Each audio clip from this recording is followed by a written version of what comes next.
Good evening, everybody. Thank you so much for coming back again. Let's start off by saying apologies for last week. I'm pleased to say that Claire's absolutely fine. There's no dramas. We're all good. It was a minor hiccup, but I'm afraid it ended the stream. But thank you so much for all your messages of support after that. It was sort of overwhelming to realise and appreciate what a brilliant little community we've got here. Thank you so much to everybody who sent me a message afterwards, whether on here or on social media. I massively appreciate it, so thank you. Right, let's get into it because the season's underway, and what a way to start. I hope you all enjoyed that. I absolutely loved it. That is exactly how you start a brand new Formula One season. I mean, I was thinking as that race went on, people who had just discovered Formula One for the first time, maybe through the Drive to Survive Season 3 that's just come out, or maybe they've been teased into following Formula One over the winter and just thought they'd dip in to find out what it's all about. If they dipped into that race, well, I hope they're hooked and we may have gained a whole bunch of more fans because that was just brilliant. I loved it. Loved it, loved it, loved it. It had everything. And, you know, Formula One's been criticised over the years for being too predictable, for people, you know, knowing more or less what the outcome is going to be. All it takes is two cars. Could be two drivers from the same team. It could be two different teams, which looks like what we've got this year. But all it takes is two cars to have a season-long battle, and that will keep it interesting. And if we get that at the front and a whole bunch of other stuff going on behind it, which also looks like we're going to have, we're set up for something spectacular. I'm looking forward to this massively. It might be no surprise. This is the last year of a series of regulations that have been at least relatively stable before we have the big change in 22. And if you think back to when this happened in, when was it, 2008? Was that the last one before the big change? We had the same thing. Or whenever it was, the end of the V8 era was exactly the same. Performance had converged to a point where everyone was relatively similar, certainly in terms of engine performance, and then we blew it out the water with a whole series of changes. So, yeah, I think this is teed up to be a brilliant season, and I think let's make the most of it. Who knows what's coming in the future? But it was off to a brilliant start. Let's see where you're all from. Hello, hey, CG Deluxe from Dublin. Thank you very much for joining. Josh Smith, I know you've been on all day because you've been in the chat since this morning. As ever, appreciate it, mate. Thank you. Stephen Burnett, been filming today? I'm sure that's makeup. Do you know what I've been doing today? I have been playing car football. Have you ever played Rocket League? I've been playing real life Rocket League. Car football down at Farnborough Airport. Amazing fun. I can't tell you exactly what it was for because it was it's slightly embargoed until another couple of weeks' time. But there will be a video coming. Obviously, I filmed it. But yeah, driving around in little cars with a giant football is a great way to spend the day. So that was good fun. So filming tomorrow on Wheeler Dealers. Will 8185 in the UK. Klaus 4321 in Warsaw. Hello to you. Edwin Mulder from the Netherlands. Oh my goodness, how are you feeling today over in the Netherlands? My timeline blew up with people from the Netherlands shouting, complaining, calling Lewis Hamilton a cheat, calling the stewards cheats. I had it all, and I totally understand. It was one of those races that, depending on which side of the fence you fell on, you were either absolutely over the moon or you were seriously angry about what happened, and we'll get into all of that, of course, as the next hour goes on. Len Bryan, hello from Victoria, BC, all the way down under. Hello to you. Oh no, British Columbia, sorry, that's in Canada, isn't it? Apologies, you've even put a Canadian flag next to your name. Of course I knew that. Salut from Romania, Lucian M1, Newport calling, that's Carl S, thank you very much. Lancashire, Andy Hopton, and everybody else. I could go on forever. Andy Lowe from Scotland, thank you, all of you, for joining. I really appreciate it. Let's get into it. Where do you want to start? Because the biggest topic that's been in my timeline, the DMs and the messages that I've received since yesterday's race, and I'm sure it's the big topic for all of you, is track limits. So why don't we start there? Track limits. Look, I'm going to be totally brutally honest with this. What an absolute mess track limits has become. And for all those people saying, it's a joke, the white line is the edge of the racetrack, why can't they just use the white line as the edge of the racetrack through all sessions consistently? Everyone knows it. It's even written in the regulations. The white line defines the edge of the racetrack. If a driver leaves the racetrack, defined as all four wheels over the white line, he's left the circuit. Now, I don't know why they had to change that between qualifying and the race. It still baffles me. We have the technology to be able to monitor it over practice sessions and qualifying. We have the technology to monitor it during the race. This is Formula One, for goodness sake. So I'm as angry as everybody else when it comes to track limits. I just want consistency. I don't really even care what we say the track limits are, although it seems stupid not to use the white line. We just want it consistent every single time, every race track, and every single session. And look, if you tell the drivers you're going to get penalised and make it something severe when they go outside of that white line, they won't do it anymore. They only go there because it's quicker. And so I'd love to get your thoughts on this while I take a moment to calm down, because it was a big talking point and it just drives me crazy, and I know it's doing the same for many of you. CG Deluxe saying track limits, never heard of them. What's the point of changing track limits between quali and the race? I totally agree with you. The stewards have done that because it makes their life easier during the race on a Sunday, where they have other things to monitor, where at times there are a lot of cars going through there at once, fighting each other, and therefore they say that the track limit situation in a Grand Prix scenario is less important for them to monitor as some of the other things that they have to monitor, all other points all around the racetrack as the race unfolds. But look, this is Formula One. We're not short of resource, we're not short of people if we need them, we're not short of technology, so just make it work. It's the pinnacle of motor racing. We should not be having this discussion one day after the very first race of the season, no matter how good the race was. Make every circuit like Monaco, says Josh Smith. What, barriers around the edge? I mean, I like it. That's hardcore. I like it. They won't cross over the track limits then, will they? If a driver exceeds track limits, then take away DRS on the next lap, says John Norris. Look, the trouble with that is not everyone has DRS in every lap, but the point is there are so many ways we can do it. We have endless technology at our fingertips.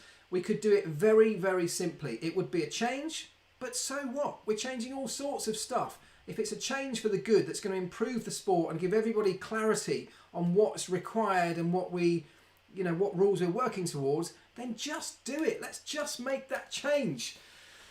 Has anyone else got any strong feelings on this? I blame Crofty and Martin for always talking about track limits during practice sessions. Well, I blame Crofty for everything, so I agree with you there. There should be either clear track limits or none, says Peter Tulling Siestema. I hope I pronounced that right. I have no problem with what happened if it wasn't for Ocon doing the exact same overtake and didn't have to give the position back. Well, it comes down to consistency every time, and I do have a problem with it. And the reason, let's pick it apart so that we can work out what was wrong. I mean, first of all, we got this change in the way the FIA say they're going to police track limits. It's clearly written, as I said, in the regulations that the white line defines the edge of the racetrack. There are regulations that say you're not allowed to deliberately leave the racetrack for any reason other than safety or to avoid an accident, that kind of thing. There are very clear rules that say you cannot leave the racetrack and gain a lasting advantage. That's a slightly ambiguous area. A lasting advantage in this case was deemed to mean an overtake because he gained position in terms of Max Verstappen. That clearly is a lasting advantage. You're not allowed to overtake off the racetrack. However, what they'd done is they'd allowed almost all the cars. We saw Lewis Hamilton doing it over and over again, but I think pretty much everybody did it during the Grand Prix. Everybody was allowed to leave the racetrack. So if you're no longer saying the white line is the edge of the racetrack and cars can push way out wide, are you still saying then the white line is the racetrack when it comes to overtaking? It makes no sense, does it? Let's just stick to that white line all the way through the race, otherwise you're penalised, and then everyone knows where we stand. Right. Nutcracker says, that was one hell of a race. It was. I totally agree with you. No problem with changing it for the race, but during the race is bizarre. Why would you want to change it for the race? Why change it midway through a race weekend? I just don't get that. It makes no sense to me. Come on, let's keep it consistent all the way through. And yeah, of course, we've got to keep it consistent throughout the race, but we've got to keep it consistent throughout the entire weekend. You can only leave the racetrack to avoid Mazepin. Mazepin's the new Bottas, right, on here, I'm guessing. He will be, won't he? Oh, I missed that one. Sorry, I was going to answer a question there about Bottas pit stops. Let's talk about Bottas pit stops because I forget I missed your name. Sorry, as it went past. But somebody's saying how unlucky is Bottas going to be? How many times is Mercedes going to mess up his pit stops? Somebody said to me in a message on Twitter earlier on, why is it that it happens to Bottas seemingly and not happen to Lewis Hamilton within that Mercedes environment? They are the same people doing pit stops on both. And the suggestion in this tweet that I received was, is it something to do with the team are supporting Lewis more, or they're more behind Lewis, or they feel like there is more at stake with Lewis and so they try harder? I mean, I can tell you, because I can tell you this from absolute experience of having been there and done it, that never happens. There is never, certainly in my experience, never been a scenario in any case, and I've been through a 2007 where we had Lewis Hamilton and Fernando Alonso. At times in that season, Fernando Alonso threatening to bring down the entire team with the knowledge that he had of the Spygate affair, blackmailing Ron Dennis. It was poisonous from both sides at times, and I can still tell you that nobody in that pit stop crew would have ever done anything than their 100% best in any pit stop for either driver, and I firmly believe that to be the case for everybody up and down the pit lane. It just doesn't happen. We are too professional to let that happen. There's too much pride at stake to let that happen, and so I honestly, genuinely believe that Valtteri Bottas has just been unlucky and was unlucky again when it came to the pit stops yesterday. I believe it's nothing more than that, genuinely. Mazepin is Maldonado without the speed. Mazepin tagged in for Grosjean. All right, stop it, leave it out. Right, why did it happen to Lewis and not Nico? Not sure what that one means. Sorry about that. Stop it on the Mazepin stuff. Otherwise we'll be here all night. We could literally fill an hour, and that wouldn't be fair, making jokes about Nikita Mazepin. How unlucky is Checo? Let's talk Sergio Perez, because there are a couple of things around Checo. First of all, massively unlucky when it came to that, what seems like a really kind of temporary fault on the car, and then ran faultlessly for the rest of the race. So what a shame, first of all, that it happened at that point and ended up meaning he started from the back. However, once that happened, how good was he? How much fight did he have in him? Which I think Red Bull will be really, really pleased with, to get it all the way up to 5th position. For me, I think, and I said this in my Instagram stories review of the race on Sunday night, I think Sergio Perez is going to be more of a threat in this intra-team battle between Mercedes and Red Bull than Valtteri Bottas is on the other side of that divide. Valtteri looked a bit lacklustre this weekend. We know Valtteri can have some great performance. We know he's got speed when he gets it in the right zone, but he definitely didn't do that this weekend. And I know Sergio Perez is still learning, he's still figuring out that Red Bull, but the fight that he showed and the racecraft that he showed, the determination, I think is something that Red Bull will be really, really pleased to have on their side. And when they both get through a decent qualifying, they are definitely where they need to be in terms of having two cars able to fight at the front. The thing about Sergio Perez is I don't see him being affected in anything like the same way as the previous Red Bull young drivers that have been churned through that system and spat out in previous years. He's not fighting for his career. He's not looking to build a career. He's not feeling the pressure that those young kids would have felt as they came into that second seat at Red Bull. So with that experience on his shoulders, with that understanding of how to operate in a Formula One world, how to operate under pressure, I think they got a great driver. And when he just figures out those last little nuances, particularly when it comes to one lap qualifying, I think they could have a really, really strong team and a driver pairing there. Will Checo handle it in the situation? I think Checo will handle the Red Bull situation, as I say, very differently to those that have gone before. I don't see that being a big problem. I think the big challenge will be getting to grips with his driving style and the nuances of the car, and that's the same challenge that every one of these young drivers has faced. It's just that the pressure will be very different for Sergio than it has been for others. Perez has serious mental capacity to focus something. I hope Vettel can get it back. Right, let's talk about Sebastian Vettel. That was not a good opening weekend for him, was it?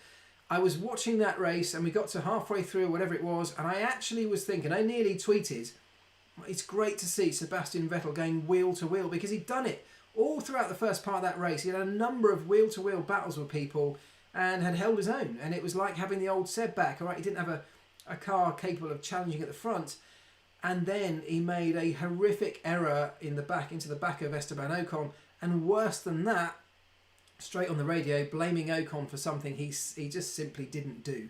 And that is the sign of a driver already desperately looking for excuses to deflect the blame from him. It was clearly Sebastian's fault, unfortunately.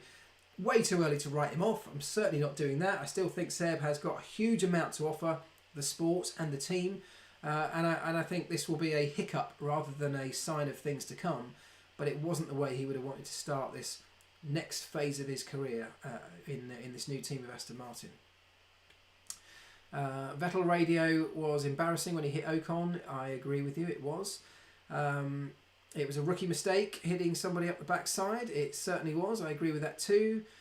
Vettel went home with 5 points under his belt, says Rob. He did. So he got 5 penalty points, 12 penalty points in a calendar year, and you get a 1 race ban. And after the first race of potentially 23, he's already got 5. He has got to be on his best behaviour as things move forward. That was not a good start for Seb, was it? Right, what else should we talk about? Let's move it on. I got some questions on Twitter from lots of people using hashtag AskElvis. Let's have a look at some of those. Okay, Chris underscore F1 fan says, let's talk about how good Tsunoda was in and out of the car. He was brilliant. Wasn't he great? I thought he was fantastic. Did you see his last lap lunge to take P8, I think it was, wasn't it? From, who was he taking it from? Maybe Ocon? Can't remember. But what a great last minute lunge. He did, sorry, Lance Stroll it was, wasn't it? He is not shy, that kid, and he's full of confidence, which is important, but doesn't seem arrogant. He's got enough confidence in the car, but not so confident he's making stupid moves. He was sensible, he was measured, he was under control, and he was fast. And he didn't quite get qualifying right. I mean, that was actually one of the big disappointments for AlphaTauri, in that car seems like maybe the 3rd or 4th quickest car at times this weekend, and yet they couldn't hook it up in qualifying, and therefore their race was hampered. Gasly, of course, his race was hampered in that early collision with, I think, Sebastian Vettel, where he lost his front wing. Tsunoda was hampered by a poor qualifying. But if they can hook it all up on one weekend, they could be right up there in the fight. It's a really interesting scenario that. We know how quick Gasly is, and Tsunoda looks like a star of the future. I'm really impressed with his demeanour, his coping with pressure. He looks like he's got it all at this early stage, and look, if he continues in the way he is, great things to come from him.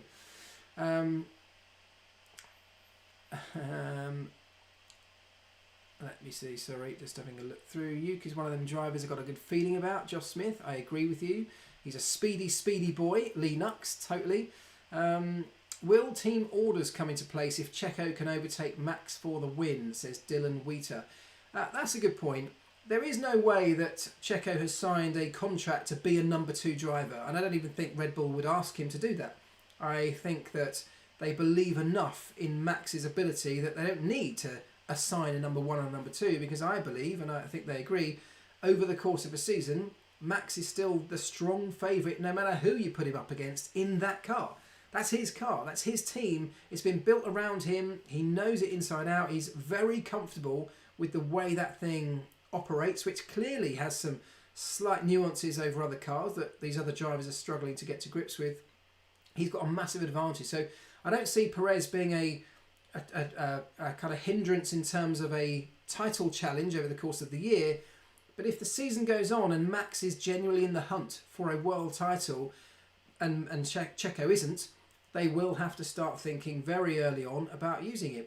You know that they want Max Verstappen to win that title. They kind of need it to some extent to hang on to him for the future. And if they can use Checo to assist in that, I'm sure that they will do that. And I'm sure Checo will oblige on occasions where he can't win.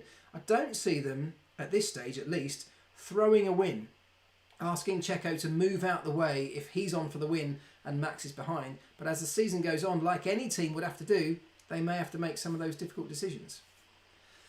Let's see. Thoughts on Alonso? Not bad for 2 years out and nearly 40.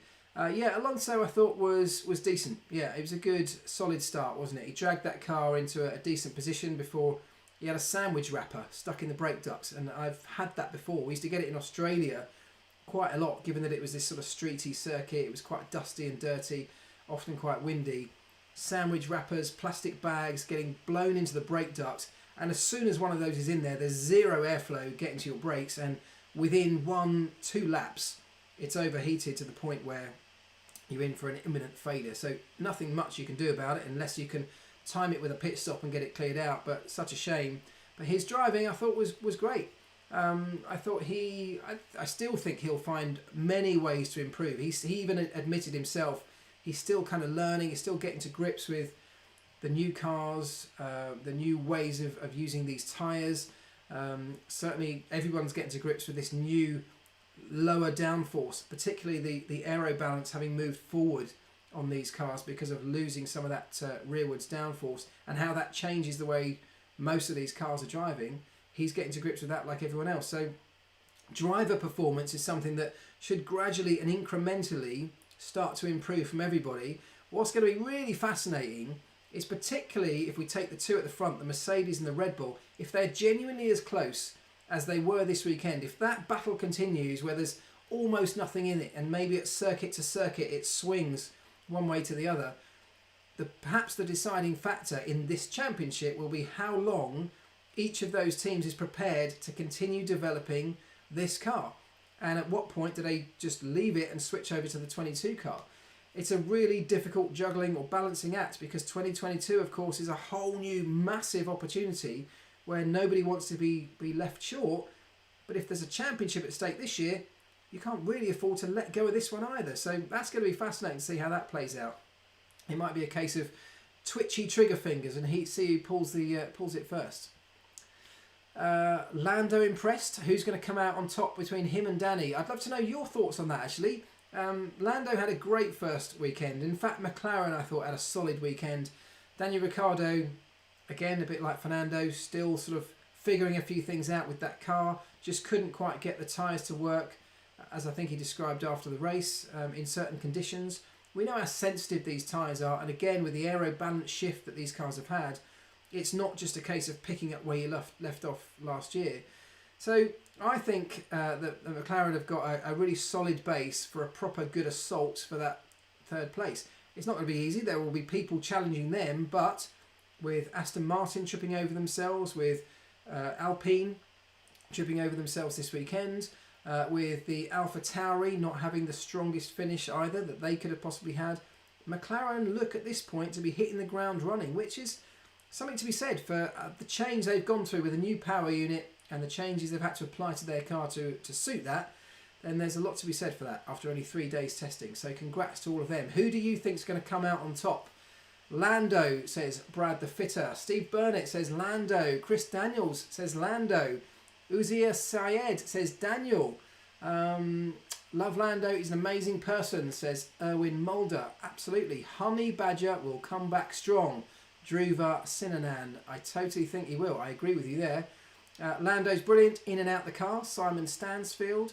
Who else do we think is going to come out on top of that one?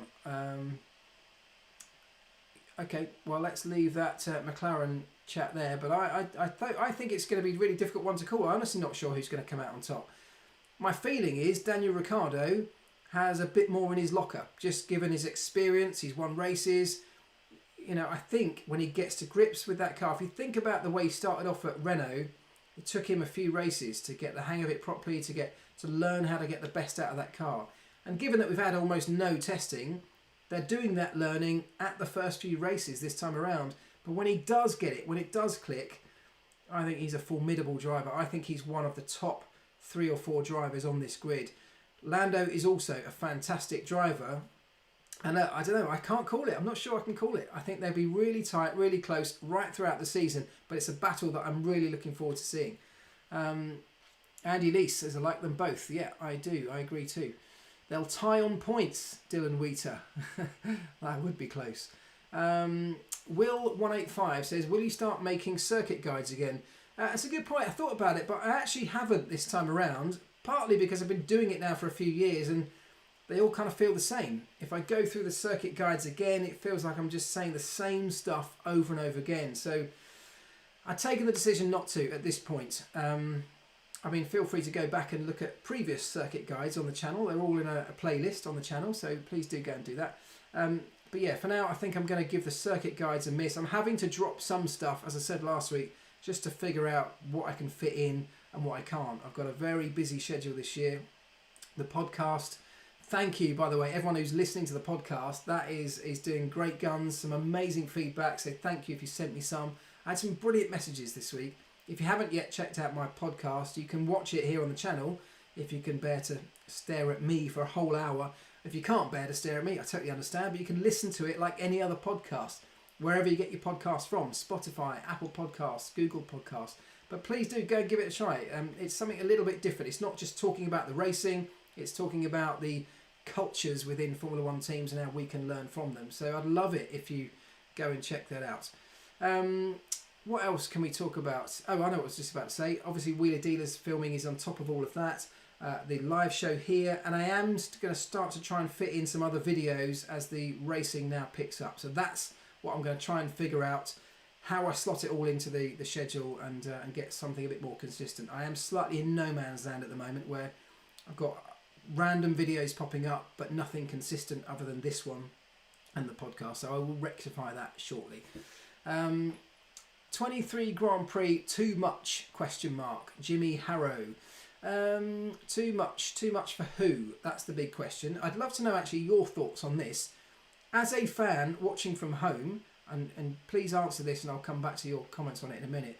As a fan watching from home, do you just want more and more races? Or does it come a tipping point where it's too many that you can't commit the time to? You can't commit that many weekends to because it affects too much of your regular life, your family life, that kind of stuff.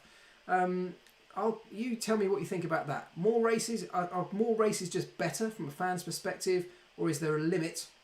And I'll tell you from a team's perspective, 23 races is too many. And I think if you ask most of the teams, that's what they'll say.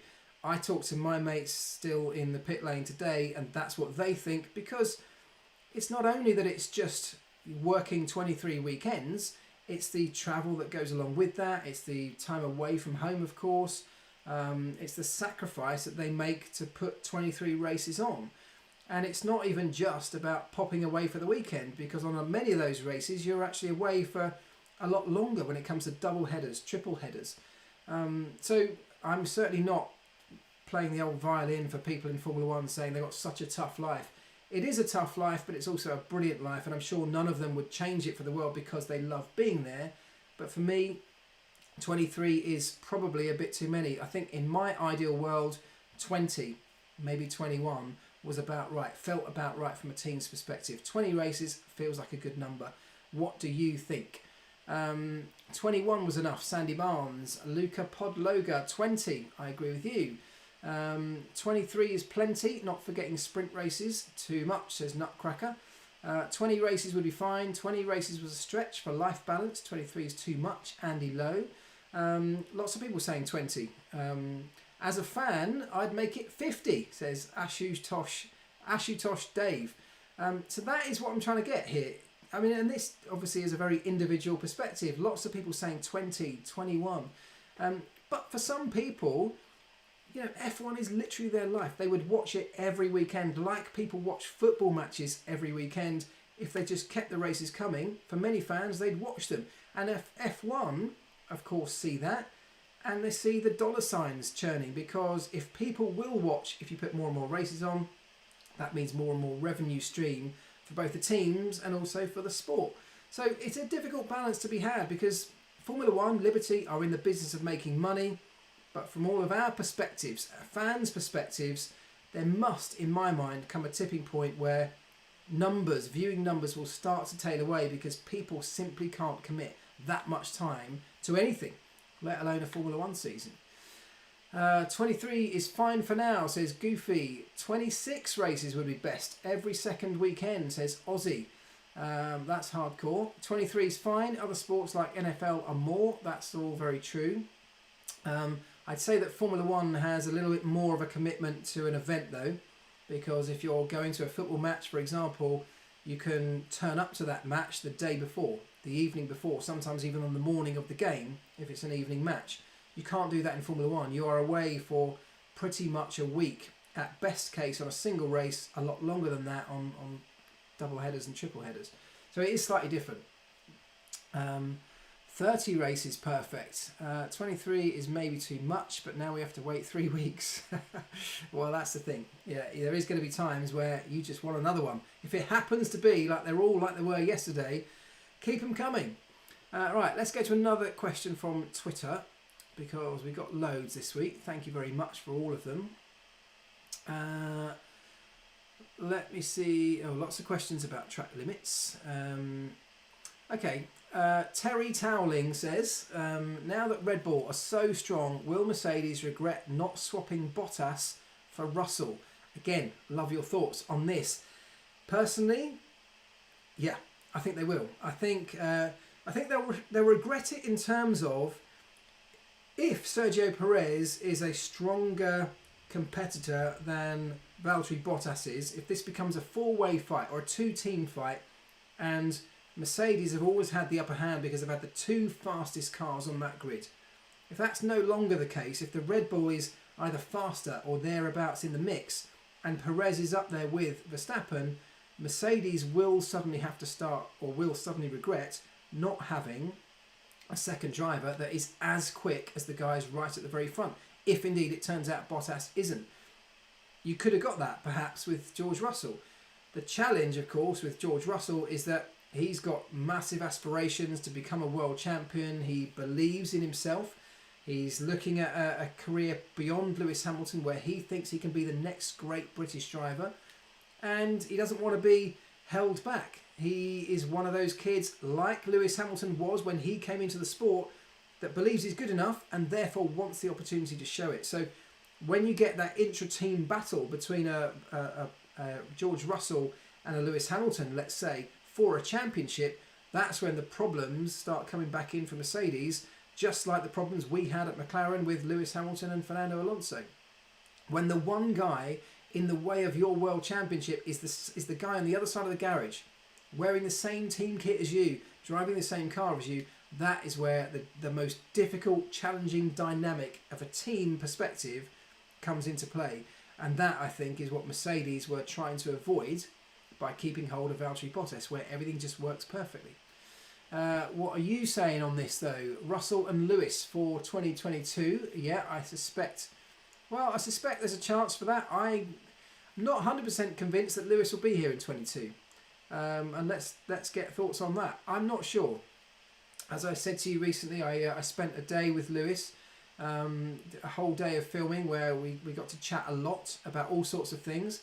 And whilst we never discussed that specifically, I definitely got the impression that he's no longer solely focused on Formula One.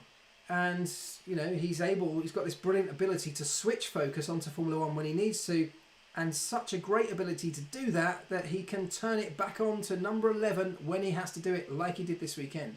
There is no shortage of commitment from Lewis Hamilton's perspective when it comes to driving an F1 car. But when it comes to longevity, we know there were a lot of difficulties in getting this one-year contract signed. It was nothing to do with just getting something done to be able to create a much longer-term project beyond this one. They may well do that, but that's not why we got a one-year contract.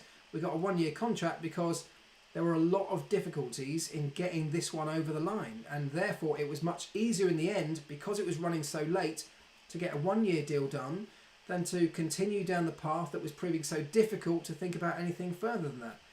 So I'm not sure. I really don't know. I'm not saying Lewis will quit at the end of this year, but I'm not saying he won't. It's a really difficult one. I just don't know. But I definitely got the impression this time around when I spoke to him that was a possibility. And I don't think I could have ever really said that before. I always 100% believed he would keep continuing. And it may be that a championship win this year may well help make that decision for him. Maybe it won't. Who knows? Don't know. But Russell will replace Lewis for 22 for sure, says CG Deluxe. Yeah, I mean, don't know. He could replace Valtteri Bottas. They could do a year or 2 years of Lewis Hamilton and George Russell. Teach the young kid from the Grandmaster. That's how it could work. They may introduce, team problems, team dynamic problems within that structure, but they may also get 2 brilliant drivers and be able to groom this young kid in George Russell to take over whenever Lewis does eventually hang up his crash helmet. So, don't know what the solution is, but it's a nice problem for Mercedes to have, because they have got 2 excellent drivers in Lewis Hamilton and in George Russell and in Valtteri Bottas when he gets it together. He's just got to do it more often. As you said, you didn't discuss, so you're assuming. Well, I am assuming, yeah. I'm telling you what I picked up from our conversation. Of course it's an assumption. I'm telling you I don't know the answer. I don't think anybody does. I actually don't even believe Lewis knows the answer at this point. It wouldn't feel like F1 without Lewis. It felt the same when Schumacher left. It would be the end of an amazing era. And that is why I struggle when so many people spend time on social media criticising Lewis Hamilton or criticising Mercedes because they're always winning. Just embrace this amazing time that we are in. When Lewis Hamilton's gone from Formula One, we will no longer be witnessing the greatness that's happening in front of us right now. And before everybody piles in and goes, well, you're just a British Lewis Hamilton lover, I'm not. I did not love Lewis Hamilton right in the beginning of his career, even when I was his teammate. If you read my book, we fell out massively. But what I have done is grown an immense respect for him as a racing driver over the years. And that has turned into the greatest, statistically at least, the greatest racing driver in Formula One that we've ever seen. That doesn't come around very often. And he will be gone at some point and the sport will be poorer for it. So instead of moaning, instead of complaining that we're seeing too much predictability, that Lewis is winning again, let's just enjoy what we're witnessing right now from Lewis, but also from Mercedes as a team. 2 entities there that have reset the standards for Formula One. And I think that that's a privileged time to be able to watch this sport, to be a fan of this sport, and to be part of it, that we should be enjoying and embracing, and we will miss it when it's gone, I've no doubt. Do you think Schumacher is a better driver than Tsunoda? I'm skipping the car issues here, says Klaus4321. I mean, that's an impossible question, first of all. It's always impossible to compare Formula One drivers unless, for me, the only way to actually judge a Formula One driver is if you've worked with them, if you've seen them right the way through what they do. Not just the bit we see on the telly, which is where they get in the car and deliver something. There are too many variables that we don't know about. Tyre life, tyre performance, tyre temperatures, fuel loads, all these different things that we don't know about. Little bits of damage on the car that can affect performance. Team orders, team instructions, settings on the steering wheel. There's a plethora of things that affect performance that we don't know about. And so we're judging what we see on any driver in a car based on the fact that we might think all cars are the same, which obviously they're not. So we can't judge a driver that way. The only way I've come to accept that we can judge a driver is when you know how they work in and out of the car, how they work behind the scenes, work with a team, how they lead a team, how they inspire a team, how hard do they work with the engineers to get the best out of the car, to understand the data, to constantly be learning.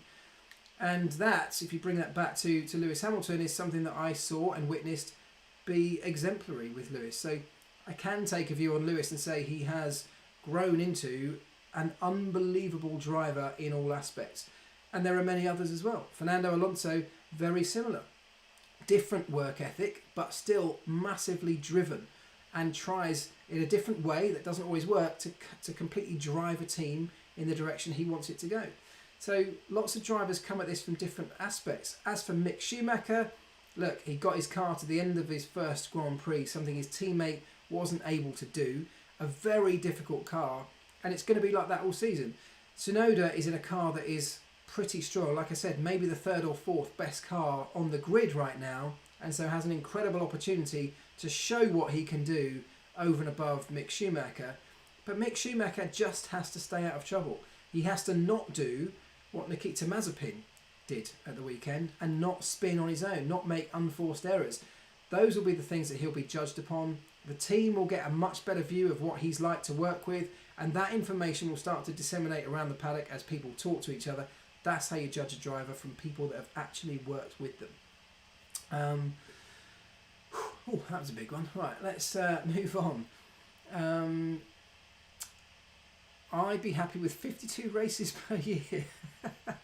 I feel bereft on non-race weekends, says Steve Woolrich. Wow, that's that's commitment, man. Let's go with another question on Twitter. I'm just trying to get through the track limits ones. Okay, obviously Ferrari performances were poor towards the end of Sebastian's career, but I think all Seb fans were hoping the Aston move was effectively him pushing the reset button. Thoughts from Alan Stewart. I think I agree with you, and I do still think that it's Seb pushing the reset button at Aston Martin. He's away from what seemed like a toxic environment to some extent at Ferrari, certainly in the latter years. The way he was treated in his final year, I think Seb felt very hurt by. And so he's gone to a team that are showing him love, and that maybe is what he needs. I still think that he will, be able to turn this around. Hang on, I forgot the battery's about to die on my laptop. There we go, plug it back in.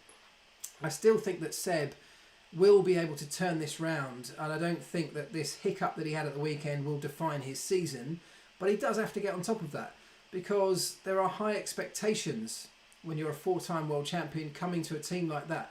The opposing driver, or his teammate rather, is Lance Stroll, somebody that most people wouldn't rate as being one of the top tier drivers on the grid. And so on that basis, Sebastian should consistently be dominating him week in, week out. And if he isn't, there will start to be some very serious questions about how Sebastian is as a driver in the modern era. Have you seen the Mazda Spin website? Oh, has someone done a website already? I haven't seen it. I will check it out after this though. Seb is old, he should retire. I don't buy that yet. I think he will know when it's time to retire, and it may well be that if performance is tough, if he struggles this year, he may well decide he wants to retire. But he will make that decision. I don't think anyone else can. Your favourite Murray... So, Ab8Jet says, a short view to the past. What's your favourite Murray moment? Well, feel free to fire some Murray moments in. Brilliant tribute. I don't know if you were watching Sky Sports over the weekend, but a really lovely tribute to Murray in their pre-race show. That was excellent. It's a real shame. Rest in peace, Murray. He'll be sorely missed for a long, long time. Right. Let's see. Hope I see it wrong, but body language and overall impression of him is just as tired as it was last year in a Ferrari. That's Sebastian Vettel again. He had a difficult weekend, didn't he? Let's hope they can reset that for Imola next time out. Lots of people saying they love the Mazda Spin website. I'm definitely going to go and check that out. By the way, did you take part in the Seed Stream Predictor League? I was terrible. I got 1 point this weekend. If you haven't yet downloaded the Seed Stream app, that's SEEDSTREAM, Seed Stream. It's an app that I am part of, been working on now for a couple of years. We relaunched it just ahead of this season in a brand new format. I'm loving it. And I know I'm massively biased, and I've got to say that, but I'm genuinely loving it. I now use that every day for all of my Formula One content. And honestly, I think you'll love it. So I'm encouraging you, don't have to, but I think you'll like it if you try it out. Seed Stream, you can get it on iPhone or on Android. And we've just launched a Predictor League. So up until an hour before the race, you can enter your predictions for the top 5. You get a point for each correct answer and a bonus point if you get all 5 right. So a potential of 6 points for each race weekend. And I got 1. I got Sergio Perez's 5th position correct, and that was it, because I had Verstappen down for the win. So terrible start to the season from that one from me, but I'd love it if you guys could want to join in with that. It'd be great fun. I think it's going to be a bit of banter as we go through the season with it. It should be something fun, create a few conversations off the back of it, And aside from all of that, I do just think you'll like the Seed Stream app. So give it a try. Do you think Aston Martin made the wrong decision to replace Perez? Well, I thought they did at the time, if I'm honest. And look, I'm pleased that Sergio Perez has this opportunity at Red Bull, but from an Aston Martin perspective, it felt like a wrong decision on. It felt like the wrong decision on a performance level, let alone an ethical level, where Sergio has done so much for that team, given up so much, committed so much, and yet they dropped him, despite him having a contract to bring in Sebastian Vettel, who at the moment, certainly on early form, doesn't seem to be any better. In fact, considerably worse off after one weekend. But it is only one weekend, so let's see. Thank you. Lots of love for the Seed Stream app in there. And Uzziah Syed downloading it now. Thank you. Well, I hope you enjoy it. Do let me know. I'd love to know. There are places in the app that you can leave a comment, that you can upload your feedback. It's in beta mode at the moment, so it is still a work in progress, but we are making progress every week. We're changing things based on your feedback. So give it a try and let me know. Nutcracker, 15 mins to beer o'clock. Thank you very much for that. Somebody's got to keep telling me, otherwise I'll just keep rabbiting on forever. So thanks for the little warning. Cheers. Right, where should we go next? George Russell and Nick de Vries would be fantastic to watch. Some great young drivers. I think the future of Formula One is bright. Honestly, I do. I think there's some really talented drivers that could find their way if the opportunities open up. That's, of course, the problem. Very limited opportunities. I think the Haas thing is a really weird one because we are in danger. If it wasn't for 2022, I think we'd have lost Haas already. And by 2022, what I mean really is the budget cap. So from this year, the budget cap, the levelling of the playing field, the levelling of the prize money distribution, the opportunity that is 2022, I think we'd have lost them. And I'm still not convinced that we won't still lose that team. They are struggling massively financially. I know that for a fact because a friend of mine who runs a big company has been approached by them looking for sponsorship. The team reaching out for, desperately trying to bring in people to sponsor the team. And I happen to know that my friend who was approached in that sense said no because doesn't want to be associated with what that team currently stands for. They are in a mess. They are struggling massively. The car's obviously very difficult to drive and slow and not going to be improving this year. It's a really difficult environment. And if we lose that team, that's 2 more seats on the grid for potential opportunities for young drivers, even if it's a very difficult opportunity. So I hope we can get some of these young kids into Formula One over the next few years and let's see the next generation come through, because I do believe we've got some great talent on the way. It would be fun to see Lewis drive a Haas. It would, wouldn't it? Wouldn't it be great? And I know people have said this all the time, just to shuffle up the drivers. I know it can't happen. I know it can't happen. But how fun would it be just to see genuinely what a top quality driver like Lewis or a Fernando or a Max Verstappen, chuck them in the worst car in Formula One, and then let's see if we can get some kind of answer as to how much performance the driver brings to a car or to a team. And of course you can't just drop them in one weekend and say off you go, because that driver performance comes after a period of testing and a period of development and working out how to get the best out of it, changing your driving style. So I know it's not that simple, it's a joke, but how cool would it be just to see? And equally, sticking somebody from the back of the grid, let's stick Mazepin in a Mercedes and see what he can do. He told us all to judge him, not on his social media antics, judge him on his driving. Well, do you want to take that back now after this weekend? Right, you reap what you sow, Haas. Yeah, there are, yes, lots of problems down at Haas. Let's see, come on, there we've got 10 minutes to go. Where do we want to go? Elvis will buy Haas. yeah, not quite. I'm not quite in that league yet. F1 all-star race with equal cars. How good, I'd love it. Do you know what? I actually don't think this is beyond the realms of possibility. Not in Formula One cars, but in something. Liberty are open-minded enough to be able to set something up, maybe a few years away, where we have to build it into contracts and work it into the future. But some kind of demonstration race where drivers take part in some reasonably priced car, like a Top Gear reasonably priced car or something like that, or some kind of stock car that's not from a manufacturer on the grid. That's the challenge. It's around commercial contracts, a driver driving a car that's got an engine from a different engine supplier. Oh, there's so many complications. But if there's a way to figure that out, I believe that Liberty would embrace that as an idea, because they are looking at forward-thinking opportunities. They're looking at trying new things, and I love that about Liberty. They're being flexible enough to think in a different way to the way that things have always gone in the past, and we should embrace that. Alpine seem to be struggling a lot. They did struggle definitely this weekend, didn't they? They seemed stronger in the test at times. Again, we've had 3 days of testing this year, which is a massively slashed down amount from normal, which means we turned up at that first race with a number of variables. People didn't know how to get the best out of their car yet, how to get the best out of the tyres. A lot of people weren't 100% convinced on reliability.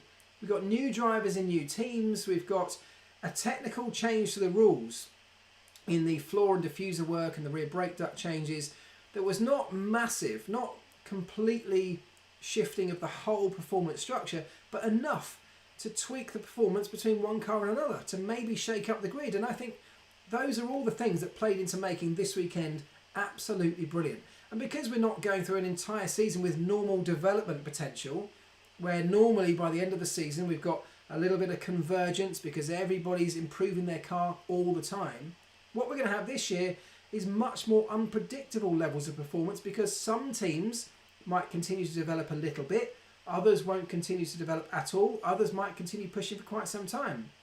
So I think we've got the makings of a great season here. How much has rake changed things? David Osbaldeston.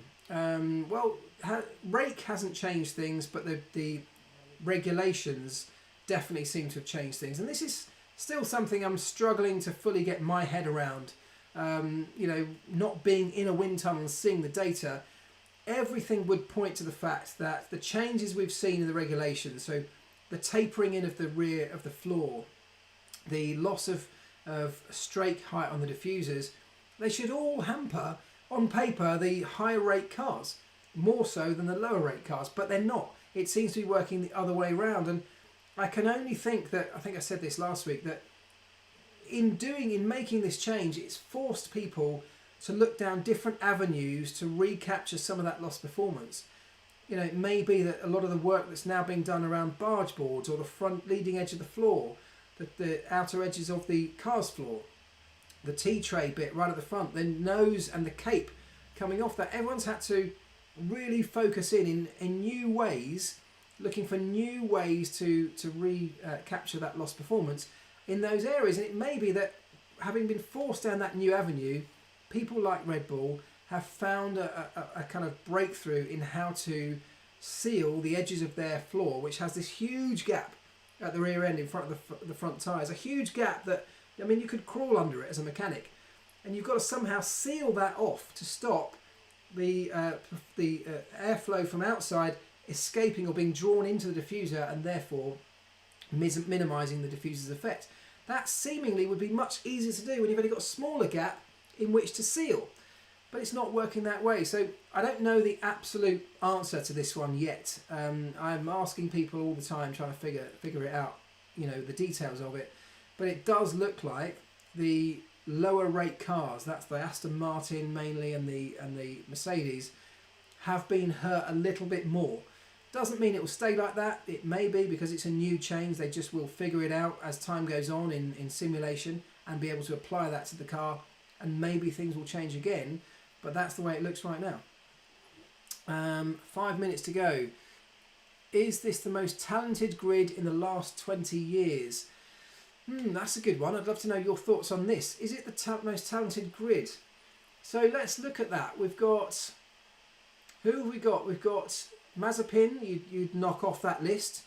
Who else would you knock off the list at the back end? You'd say Latifi, perhaps not a top tier driver. George Russell, although he's at the back of the grid, you put him up there because he has shown signs of being extremely good. Yeah, I think we've got a great lineup. I think the 2 Ferrari drivers are really strong. Haven't really got a car to show it at this point properly, but it's a step forward. 2 McLaren drivers strong. 2 Red Bull drivers very strong. the two Mercedes drivers, you'd say, are strong.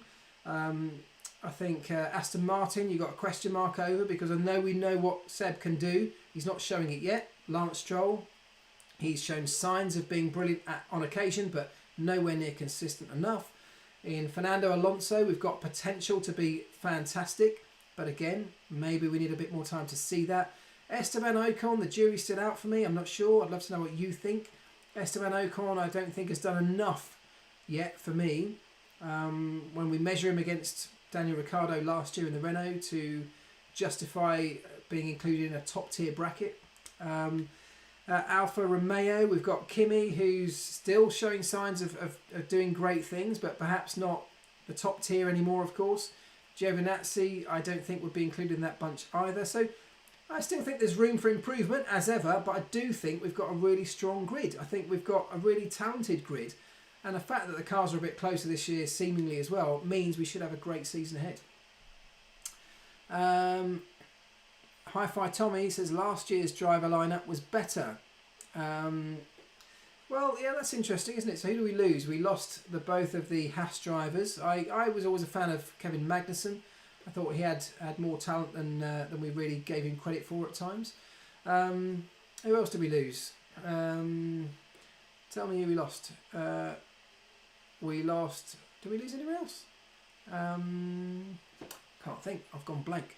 But yeah, I don't know. I think last year was I think the last couple of years we've had a great lineup. And actually, if Mick Schumacher can develop into the driver that we hope and think he will do, he'll be another great addition to the grid. But we need to give him a bit of space and time. He's not his dad. And we need to treat him as an individual and see how he develops. But of course, the pressure will all be because of his name.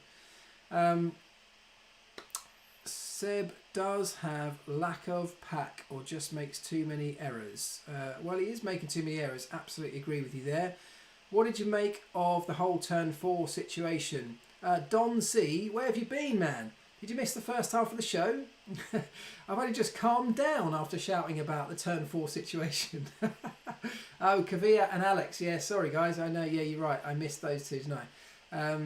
Well, I'm not sure. Difficult to judge between last year and this year which driver lineup was better. Probably close, but I think with the addition of Tsunoda this year, that looks really strong. If Mick can deliver, I think he'll be strong as well. Fernando Alonso, you've got to say that's a great addition coming back. So I think we've got a decent lineup. I'll go with this year being better. Let's leave it there. Didn't Haas sign a contract with F1 for 5 years? Well, they all have signed a contract with F1 for a long-term future, but that means nothing. If they can't afford to take part, they will walk away. So that unfortunately means nothing. That's just showing their commitment to the next generation of rule sets and regulations and financial commitments and all those things. But if they can't uphold that, there's no major penalty. They will just leave. Nobody can stop them. Where do we go? We've got a minute to go. Fans back in when? John Webster. I wish I knew the answer to that. It was great to see some in Bahrain, wasn't it? I was just talking to some people today at this event I was at, saying that by June here in the UK they expect to have fans attending events again in a almost normal capacity. So we'll see. But let's see on that one. I hope we can get them back soon. It would be great to finish the season with a full set of fans. Hey Mark, still only 9 PM. Yeah, you need to put your clocks forward. Breathe, just breathe. Thanks, Renty. I'm alright, I'm calm now and I'm about to go and get a beer, so we're all good. Right, I think that's it, guys. Anything else? Quickly. I heard Porsche and another German company are once again looking to join F1. Flash Gordon, they are. So VAG, so the Volkswagen Audi group, which includes Porsche, are part of this group of engine manufacturers fully involved in the figuring out of the next set of power unit regulations. So they have joined the existing manufacturers to figure those out, to be part of that commission that sets the regulations for the next set of power unit regulations. Now, that doesn't mean they're definitely committing at this point, but they are part of the conversation, which means they can help shape them in a direction they want them to go, which would be great for Formula One. It's 9 o'clock, which means I'm going to get a beer. You guys can all go and do whatever you've got to do, but thank you so much. I really appreciate it. We had good fun tonight. Let's do it all again. Let's do it all again next week. No race to talk about next week, but I would still love your questions. Whatever you want to send me, hashtag Ask Elvis on any platform, and I will do my very best. Don't forget to download the Seedstream app. Keep an eye on my social channels, and I'll let you know what I'm up to for the rest of this week. Have a good one. I'll see you soon. Ta-da!